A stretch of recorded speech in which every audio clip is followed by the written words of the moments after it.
Welcome back to CLS study.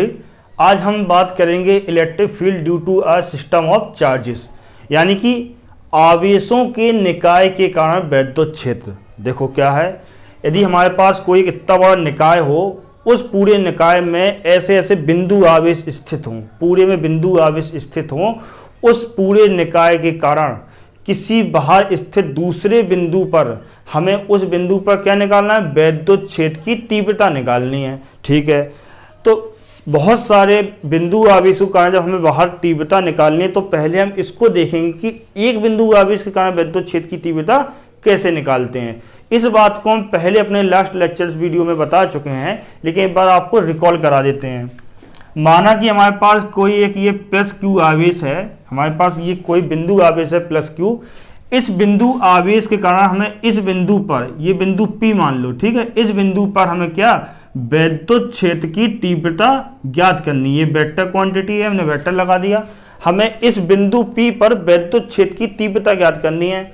तो वैद्युत क्षेत्र की तीव्रता ज्ञात करने के लिए हमें क्या करना पड़ता है, हम बाहर से एक क्या लाते हैं, टेस्ट चार्ज लाते हैं Q0। हम क्या लाते हैं, इस बिंदु पर एक बाहर से टेस्ट चार्ज लाते हैं। ठीक है, और हमें पता है इस टेस्ट चार्ज पर जो बल लगता है, इस टेस्ट चार्ज पर जो बल लगता है वो बल कितना लगेगा, F बराबर 1/4 पाई एप्सिलॉन नॉट Q और Q0 अपॉन, यदि इनके बीच की दूरी, यदि प्लस Q और बिंदु P, प्लस Q और बिंदु P के बीच की दूरी हमारी कितनी हो, स्मॉल r हो, स्मॉल r हो, तो फॉर्मूला क्या हो जाएगा, अपॉन r स्क्वायर।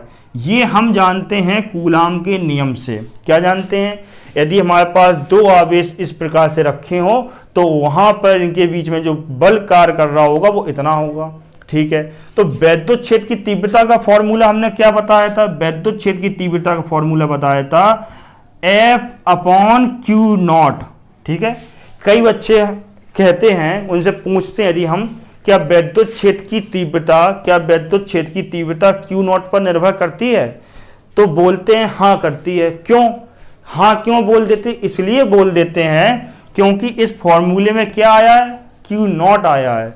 लेकिन वैद्युत क्षेत्र की जो तीव्रता है, किसी बिंदु आवेश के कारण वैद्युत क्षेत्र की जो तीव्रता है वो टेस्ट चार्ज, यानी कि जो कुछ भी तुम यहाँ पे लाए हो उस पर निर्भर नहीं करती है।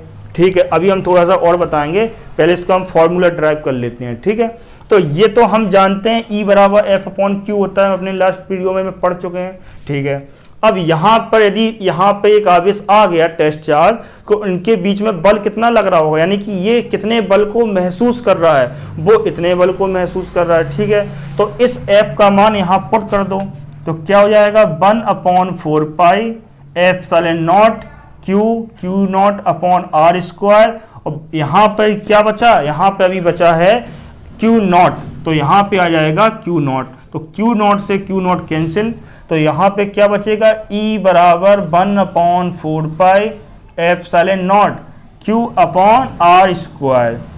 देखो यहाँ पे हमारे पास वैद्युत क्षेत्र की तीव्रता का फॉर्मूला क्या है, ये है। इससे क्या है, बिंदु आवेश के कारण, बिंदु आवेश, अब बिंदु आवेश हमने कौन सा लिया था, प्लस क्यू लिया था, आप कोई और दूसरा भी ले सकते हैं। ठीक है, इस बिंदु आवेश के कारण इस बिंदु P पर वैद्युत क्षेत्र की तीव्रता कितनी होगी, वो इतनी होगी। अच्छा, यहाँ पे कहीं पे Q0 आया है, यहाँ पे फॉर्मूले में कहीं भी Q0 नहीं आया है। इससे क्या पता चलता है, इससे ये पता चलता है किसी भी आवेश की वैद्युत क्षेत्र की तीव्रता जिस बिंदु पर हम निकालते हैं उस बिंदु पर उपस्थित टेस्ट चार्ज, यानी परीक्षण आवेश पर निर्भर नहीं करती। देखो यहाँ पे कहीं पे भी परीक्षण आवेश नहीं आया। अच्छा, यहाँ पे थोड़ा सा फिर से कुछ बातें बता दें, हालांकि पहले बता चुके हैं कि वैद्युत क्षेत्र की तीव्रता क्या है। वैद्युत क्षेत्र की तीव्रता का जो इसका मैग्नीट्यूड आता है, वैद्युत क्षेत्र की तीव्रता का जो मान आता है इसके सॉल्व करने पे, वो मैग्नीट्यूड एकांक परीक्षण आवेश पर, एकांक परीक्षण आवेश पर कार्य करने वाला बल ही होता है। क्या, एकांक परीक्षण आवेश पर कार्य करने वाला बल ही होता है। कैसे, नई बात समझ में आई। अच्छा, इसको समझ में आ गई। पहले यहां से क्या, बिंदु आवेश के कारण वैद्युत क्षेत्र की तीव्रता कितनी होगी, इतनी होगी। अब हमें क्या बोल रहे हैं, ये क्या है, ये क्या है, ये है एकांक परीक्षण आवेश पर कार्य करने वाला विद्युत क्षेत्र की, एकांक परीक्षण आवेश पर कार्य करने वाला बल। ठीक है, तो एकांक परीक्षण आवेश का मतलब क्या होगा? एकांक परीक्षण आवेश का मतलब होगा Q नॉट बराबर 1, यानी कि जो परीक्षण आवेश लेके आया उस पर कितना आवेश हो? एक हो, एकांक हो। तो जब Q नॉट की वैल्यू तुम यहां पुट कर दोगे F में, तो Q नॉट यहां पे क्या बन जाएगा? 1 रखोगे इंटू 1, तो यहां पे 1 का मल्टीप्लाई Q में होगा तो इतना ही आ जाएगा। ठीक है, ये इतना ही हो जाएगा, कितना? Q, सिर्फ Q बचेगा। ठीक है, तो ये वाला फॉर्मूला F और ये E दोनों इक्वल हैं, ये दोनों इक्वल हैं, तो इससे क्या पता चला? इससे ये पता चला कि एकांक आवेश पर कार्य करने वाला बल ही है क्या? विद्युत क्षेत्र की तीव्रता। अच्छा, विद्युत क्षेत्र की तीव्रता का फायदा क्या हो जाता है? विद्युत क्षेत्र की तीव्रता का फायदा ये हो जाता है, यदि हमें ये पता चल जाए कि एकांक आवेश पर, एकांक परीक्षण आवेश पर यदि कार्य करने वाला बल इतना है, तो यदि उसकी जगह बहुत बड़ा आवेश ले आए तो उस पर कितना बल कार्य करेगा। जैसे, नहीं बात समझ में आए तो एग्जाम्पल समझो। जैसे तुमसे बोलते हैं 1 केले का मूल्य 2 रुपए है, 8 किलों का मूल्य कितना होगा? तुम तुरंत उसका मल्टीप्लाई कर दोगे, 8 दूनी 16 यानी कि 16। अच्छा, यदि हम तुमसे पूछ दें कि 50 किलो का मूल्य कितना होगा, तुम तुरंत उसमें फिर से 2 का मल्टीप्लाई कर दोगे। अच्छा, ऐसा क्यों कर पा रहे हो? ऐसा इसलिए कर पा रहे हो आसानी से, क्योंकि तुम्हें पता है कि 1 केले का मूल्य कितना है। तुम्हारे पास 1 की क्वांटिटी तुम्हें पता है मूल, तुम्हारे पास कितनी भी क्वांटिटी आ जाए, कितनी भी संख्या आ जाए, तुम तुरंत निकाल लोगे। वैसे ही यहाँ पे है। ठीक है, यदि हमें एकांक परीक्षण आवेश पर बल का मान पता चल गया, यदि हम इस पर बहुत बड़ा आवेश ले आए, क्या लाएं? ये बहुत बड़ा आवेश कोई मतलब ले आए, Q, कैपिटल Q ले आए, तो तुमसे पूछा जाए कि अब इसमें कितना बल कार्य कर रहा होगा, इस परीक्षण आवेश पर कितना बल कार्य कर रहा होगा, तो तुम क्या करोगे?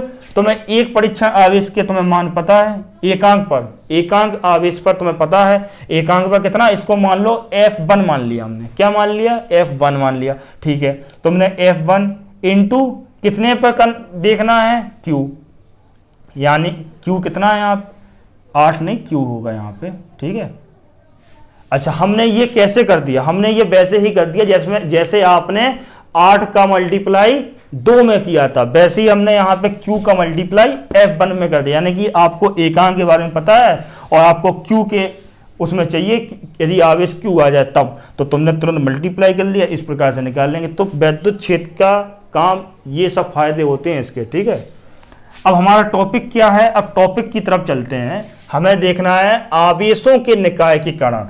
ठीक है, तो इसमें एक छोटी सी बात समझने वाली है, कोई टफ नहीं है, बहुत आसान चीजें हैं ये। यदि हमारे पास कोई सिस्टम है, ठीक है, इस सिस्टम की खासियत क्या है? इसमें जो आवेश वितरित है, इसमें जो आवेश वितरित है वो कैसा है? बिंदु आवेश है। यानी कि एक बिंदु आवेश यहां है, एक बिंदु आवेश यहां है, एक बिंदु आवेश यहां है। ठीक है, तो इसको हमने ऐसा बनाया, देखो ऐसा है। यदि तुम्हारे पास एक यहाँ आवेश डला हुआ है, एक यहाँ आवेश डला है, एक यहाँ आवेश डला है, इसको मान लिया Q1, इसको मान लिया Q2, इसको मान लिया Q3।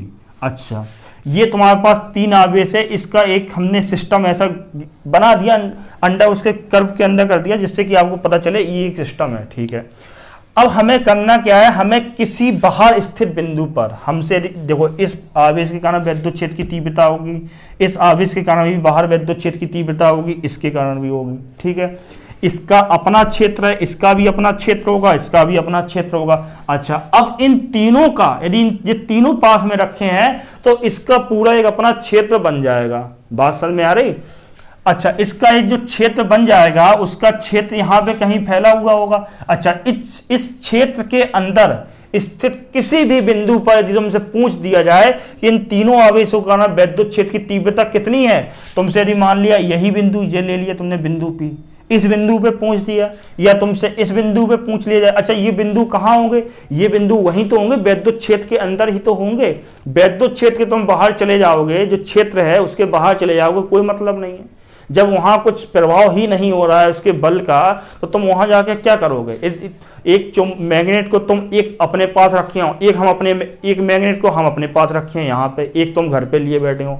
यदि दोनों लोग यहाँ से एक दूसरे को दिखाएंगे, क्या आकर्षित होगी? नहीं हो। क्यों? उसका क्षेत्र ही बहुत दूर है, कोई मतलब ही नहीं है उसका। ठीक है, तो ये हम कहाँ पे निकालेंगे वैद्युत क्षेत्र की तीव्रता? क्षेत्र के अंदर ही निकाली जाएगी, ठीक है।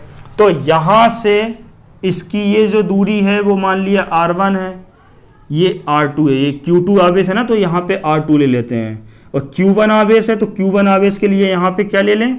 R1 ले लें। अच्छा ये Q3 है, Q3 के लिए क्या ले लें? यहाँ पे R3 ले लें। अच्छा तो इन तीनों आवेशों कारण यहाँ पे जो कुल वैद्युत क्षेत्र की तीव्रता आएगी वो इनके अलग अलग तीव्रताओं के वेक्टर योग, यानी कि वेक्टोरियल सम होता है, ठीक है, वेक्टर योग के बराबर होगी। यदि Q1 के कारण वैद्युत क्षेत्र की तीव्रता इस दिशा में E1 है, E1 वेक्टर, Q2 आवेश के कारण इस दिशा में वैद्युत क्षेत्र की तीव्रता कितनी है? E2 है। इस Q3 आवेश के कारण यहाँ पे वैद्युत क्षेत्र की तीव्रता कितनी हो जाएगी? Q3 हो जाएगी, सॉरी E3 हो जाएगी, E3 वेक्टर हो जाएगा। अच्छा ये वेक्टर क्वांटिटी है ना, इसलिए हमने सभी में वेक्टर लगाया। तो यहाँ पर टोटल वैद्युत क्षेत्र की तीव्रता कितनी होगी? वैसे ही होगी यदि एक आदमी को 3 लोग अलग अलग बल से खींचें और एक ही दिशा में खींच रहे हो या थोड़ा थोड़ा अलग अलग एंगल पे खींच रहे हो, तो वहां पे टोटल बल उस पर कितना लगेगा? जितने 3 लोग लगा रहे हैं। बात समझ में आई? तो E बराबर कितना हो जाएगा? E वेक्टर बराबर E1 vector plus E2 vector plus E3 vector. इस प्रकार से ये हो जाएगा। ये क्या है? अनेक बिंदु आवेशों के कारण है, ठीक है, किसी बिंदु P पर वैद्युत क्षेत्र की तीव्रता।